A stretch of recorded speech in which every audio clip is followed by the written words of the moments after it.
Aussitôt après la tribulation de ces jours-là ne veut pas dire 2000 ans plus tard. Donc il nous faut voir ce verset autrement. Matthieu chapitre 24, le verset 30 nous dit: Aussitôt après la tribulation de ces jours-là, le soleil s'obscurcira, la lune ne donnera plus de lumière, les étoiles tomberont du ciel et les puissances du ciel seront ébranlées. Alors le signe du Fils de l'homme apparaîtra dans le ciel, et tous les peuples de la terre se frapperont la poitrine en se lamentant.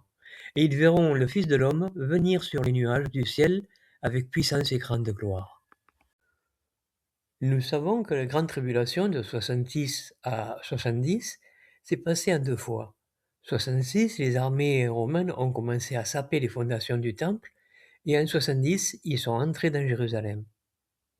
Nous pouvons donc comprendre que aussitôt après veut dire cette période de l'an 70, une période courte où Jérusalem a été détruite. Si nous essayons de comprendre cette période, nous pouvons voir que la destruction de Jérusalem a été prédite dans la prédication qui s'est effectuée dans le monde de l'époque. Donc, beaucoup de gens étaient au courant de cette prophétie.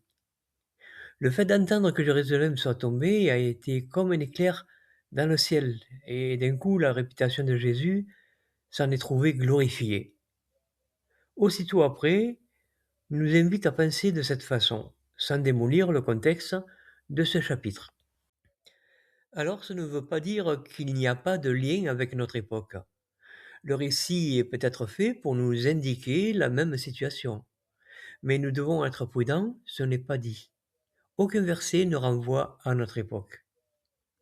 Il y a quand même une similitude avec les deux témoins du chapitre 11 de la Révélation, qui prophétisent pendant 1260 jours, qui est en parallèle avec la tribulation du 1er siècle, c'est-à-dire 3 ans et demi, de 66 à 70, et par la suite sont tués et ressuscités, ce qui correspond à l'an 70. Les similitudes ont des limites, il faut en tenir compte, sans pour cela les négliger. Il y a des choses complexes qui demandent une profonde réflexion et des preuves bibliques.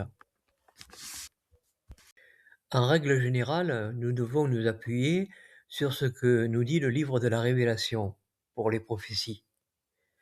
Les écrits du 1er siècle nous donnent peut-être des détails sur certains points, comme ici le moment où va s'obscurcir le soleil, c'est-à-dire juste avant que Jésus soit visible. À ce propos, nous pouvons remarquer qu'il est parlé du signe du Fils de l'homme dans le ciel, alors que Zacharie et le livre de la Révélation parlent de la venue de Jésus qui pose ses pieds sur terre, un détail qui montre deux visions différentes. Matthieu, chapitre 24, verset 30, peut être imagé pour renforcer la similitude. Ce verset a peut-être des yeux qui nous dirigent vers le livre de la Révélation où les prophéties sont claires.